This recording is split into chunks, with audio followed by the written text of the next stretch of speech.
Ayat 101 surat Yusuf, silakan baca.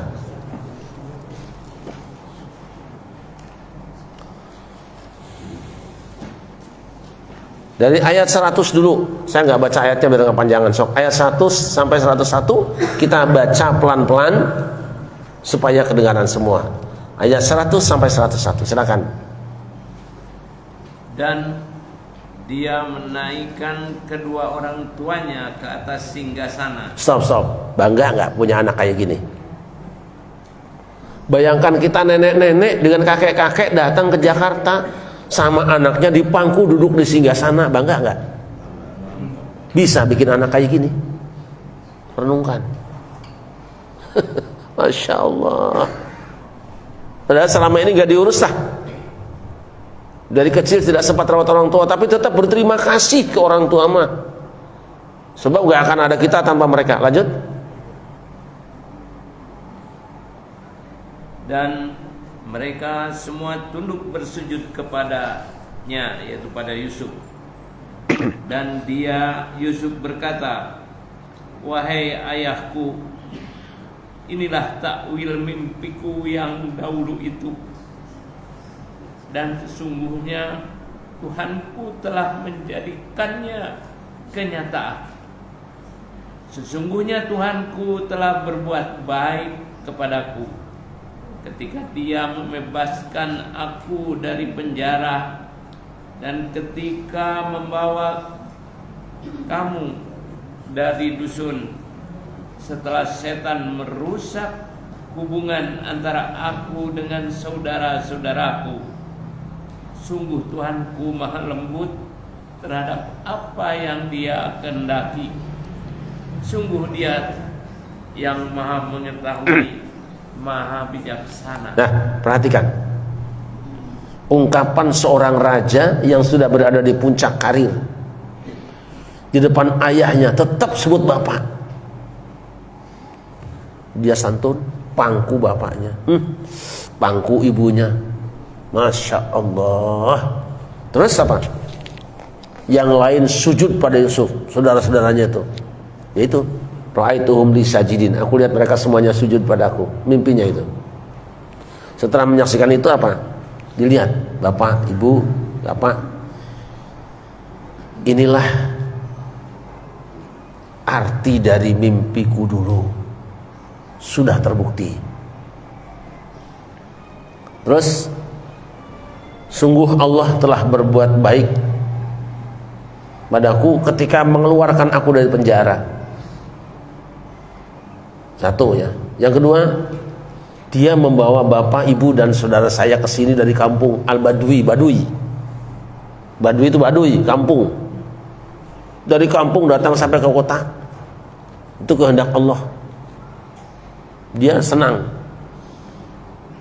Setelah setan memecah belah antara aku dan saudara-saudaraku, disalahkan nggak saudaranya? Disalahkan nggak? Nggak. Setannya. Kan bapaknya bilang loh, inna syaitana lakum aduwwun mubin, lil insani aduwwun mubin. Setan. Dia tidak mau menyinggung saudaranya. Tapi kesalahan itu dinisbatkan ke setan. Karena ini suasananya apa? Tidak pas lah. Lagi suasana haru, kumpul sanak saudara sama orang tua, kok ditunjuk? Rasain kan kamu? Mau apa sekarang kamu di sini? Enggak. Enggak penting. Karena apa yang sudah terjadi itu tidak mungkin diulangi lagi. Enggak mungkin. Kita tuntut saudaranya, sekarang kamu berbuat baik, tambah hina. Di saat menang, dia tetap sayang dengan orang yang pernah menyakitinya. Kalau sekarang misalnya Pak Yanto pemilihan lurah, nah orang blok sini malah RW berapa sini? 2 ya? RW 4 ya? RW 4 malah anti, mau Yanto tolak, Yanto tolak, Yanto tolak, Yanto. Begitu jadi lurah, di aspal nggak jalannya? Umumnya enggak, biarin aja. Tapi orang yang bermental seperti Yusuf tidak perlu berpikir kayak apapun buruknya sekarang aku sudah jadi bapak semuanya, tetap aja dibangun. Yusuf tidak menunjukkan kebencian pada saudaranya.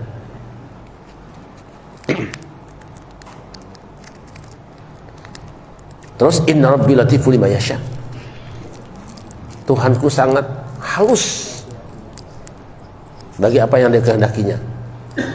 Dia tahu dan bijaksana. Nah terus pemimpin apa enggak berdoa? Berdoa, silakan baca doanya apa. Tuhanku, sesungguhnya Engkau telah menganugerahkan kepada aku sebagian kekuasaan dan telah mengajarkan kepadaku sebagian takwil mimpi. Wahai Tuhan pencipta langit dan bumi, Engkaulah pelindungku di dunia dan di akhirat. Wafatkanlah aku dalam keadaan muslim dan gabungkanlah aku dengan orang yang soleh. Ada nggak orang yang lebih soleh dari Yusuf hari itu? Nah. Sama dengan Sulaiman, di puncak karir wa adkhilni bi rahmatika fi ibadika sholihin. Yang diinginkan itu bertemu dengan orang soleh. Kira-kira kalau kita ketemu lebih senang sama orang soleh yang miskin sama konglomerat yang nggak soleh, kira-kira gimana kira-kira? Enggak. Saya ingin bertemu orang soleh, gitu aja tegas. Di sana ada orang soleh, kuru banget, lagi duduk gitu. Di sana ada orang kaya. Kira-kira mau nemu yang mana kita? Nggak usah dijawab. Lihat saja. Kalau ulama itu kaya, nabring orang ke sana, ikut arisannya. Tapi kalau kiai miskin, ditanya pun enggak. Yusuf indah sekali ya. Ini doa kita potong, jangan di Rabbikot ataitani minal mulki, kepanjangan kali ya. Fatirus samawati wal ard, ya Allah sang pencipta langit dan bumi, anta waliyyi fid dunya wal akhirah, engkaulah pelindungku di dunia dan akhirat. Tawaffani musliman,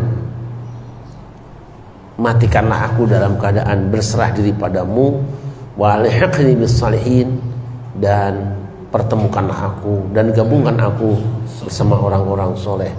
Nih orang-orang yang sudah berumur kayak kita-kita ini bacalah tiap hari supaya matinya musliman.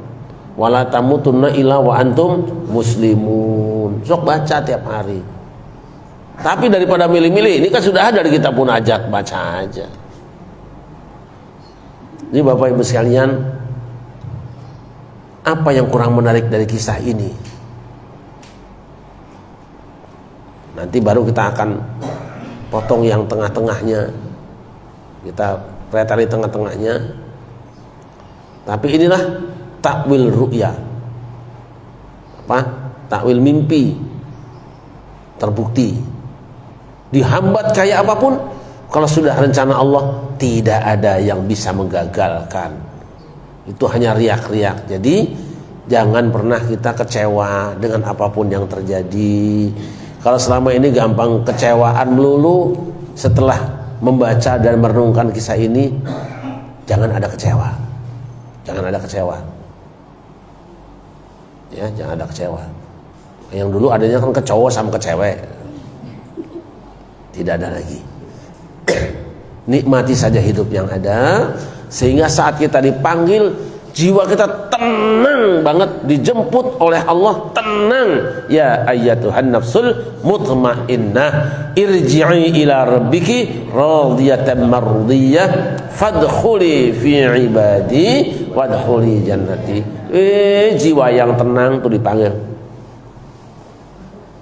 Pulanglah kamu, pulang kepada Tuhanmu dengan puas, rela, dan dapat kerelaan. Tuhan puas melihat kamu.